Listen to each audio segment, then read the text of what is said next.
Bonjour chers tous. Aujourd'hui, nous allons entrer petit à petit, commencer à entrer petit à petit en profondeur sur notre sujet de conversation notre sujet de conversation qui est la maintenance industrielle. Et j'ai résolu aujourd'hui qu'on échange un peu sur les protections électriques. Je parlerai beaucoup des protections électriques parce que c'est vraiment un domaine où j'apprends beaucoup chaque jour.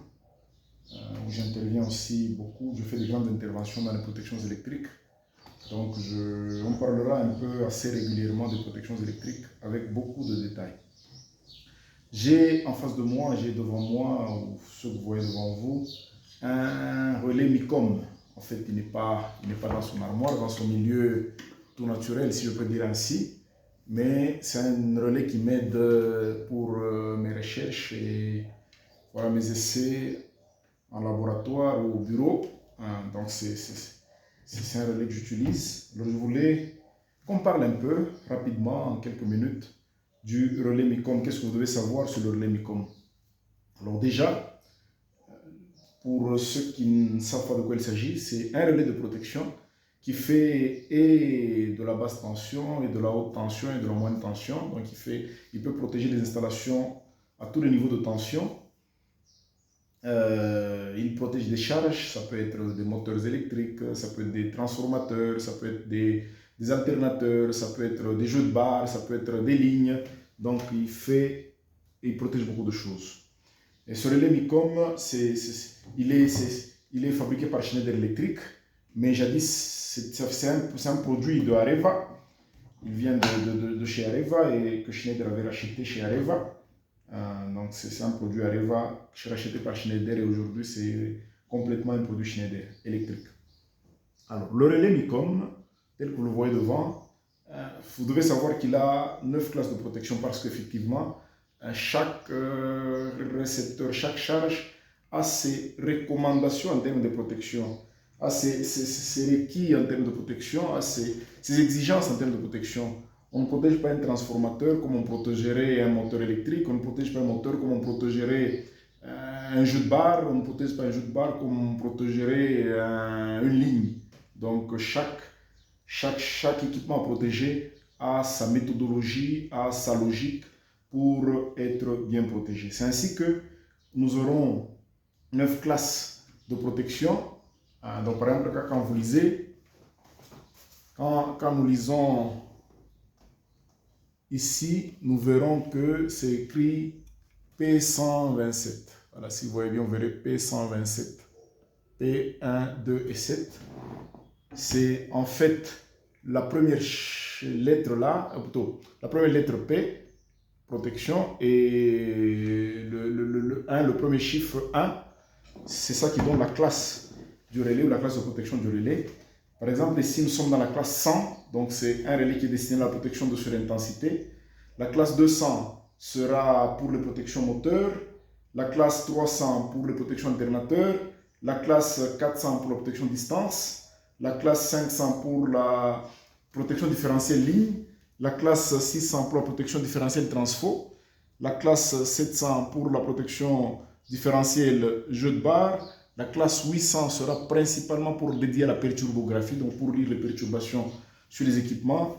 Et la classe 900 pour le maximum et le minimum de tension ou de fréquence. Donc sera dédié à la protection min F, min U, min F, min max, U et F. Alors, quelque chose d'important aussi, quand vous ouvrez à ce niveau, pour les maintenanciers, quand vous ouvrez à ce niveau, il y a un code important qu'on appelle le code Cortec. C'est dans ce code Cortec que sont cachées beaucoup d'informations. Pour ceux qui voudront, je pourrais toujours faire une formation sur le relais, parce que j'en fais beaucoup. Je peux toujours, sur demande, je fais des formations sur les différents relais, sur des relais Schneider, des relais Siemens ou des relais ABB ou Cell ou tout ce que vous voulez. Nous faisons beaucoup de formations. Donc là, il y a un code Cortec qu'on pourra toujours approfondir. Donc, dans ce code, il y a pratiquement l'ID du relais, donc l'identification ou l'identité du relais. Et il y a toutes les informations relatives, notamment à la tension auxiliaire, à la nature de tension, à la langue, à l'interface de communication. Donc, tout est dans ce code qu'on appelle le code Cortec. Alors, qu'est-ce qu'il faut encore savoir du relais MICOM, c'est qu'il a des LED. Vous verrez devant, il a 8 LED. Par exemple, c'est un relais P127, donc c'est un relais qui est dédié à la protection de surintensité. Vous verrez, il y a 8 LED, et ces 8 LED, il y a 4 qui ont des fonctions spécifiques, et les 4 autres, c'est vous qui les programmez selon que vous voulez. Donc vraiment, c'est vous qui les programmez. Quand on entrera dans la logique de programmation, on pourra toujours vous expliquer comment ça se passe. Alors, mais par contre, la première LED, c'est pour le déclenchement. Donc, quand le relais déclenche, c'est cette LED qui va s'allumer. La deuxième, c'est les alarmes. Par exemple, quand vous avez programmé que, voilà, à tel seuil, que le relais puisse être en alarme, donc vous verrez que cette LED va finalement s'allumer pour vous indiquer qu'il y a peut-être une protection qui a démarré. La troisième LED, elle va vous indiquer un défaut de l'équipement. Et la quatrième vous indiquera de la bonne santé de l'équipement. Donc, si l'équipement est prêt à démarrer ou prêt à fonctionner, ou il est en bonne santé, il est opérationnel, cette LED qui va s'allumer, elle sera en vert. Toutes les autres LED seront programmables. Alors, nous aurons aussi des touches, principalement des touches de défilement. Par exemple, donc, nous avons ces 4 touches qui nous permettent de défiler. La touche entrée, il y a la touche... cette touche qui permet de lire les alarmes ou tous les messages, et c'est là qui permet de faire marche arrière ou de rejeter une action, ou carrément d'effacer les alarmes ou les messages. Donc voilà à peu près ce que je voulais vous dire avant. Mais il y a aussi là-bas, quand vous ouvrez en bas, vous avez pratiquement le port de com. Donc la communication, par exemple là, voilà, la communication se fera là-bas. Donc, c'est là que vous allez vous connecter avec votre ordinateur ou avec toute autre chose pour faire de la communication avec le relais. Certains détails, on en parlera dans une formation spécifique. Et derrière, vous avez tout ce qui est input, output, relais, sortie, relais. Donc, c'est derrière.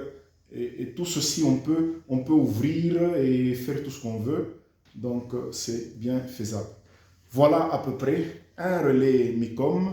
Pour ceux qui veulent, nous sommes disposés, nous sommes disponibles. On peut toujours vous faire des formations dédiées. Si vous avez des problèmes sur vos relais MICOM, même si vous avez besoin des relais MICOM, si vous avez besoin de conseils sur les conseils d'acquisition, ainsi de suite, on peut toujours vous faire des propositions pour bien acquérir vos relais MICOM et les connaître et bien les utiliser. Merci beaucoup.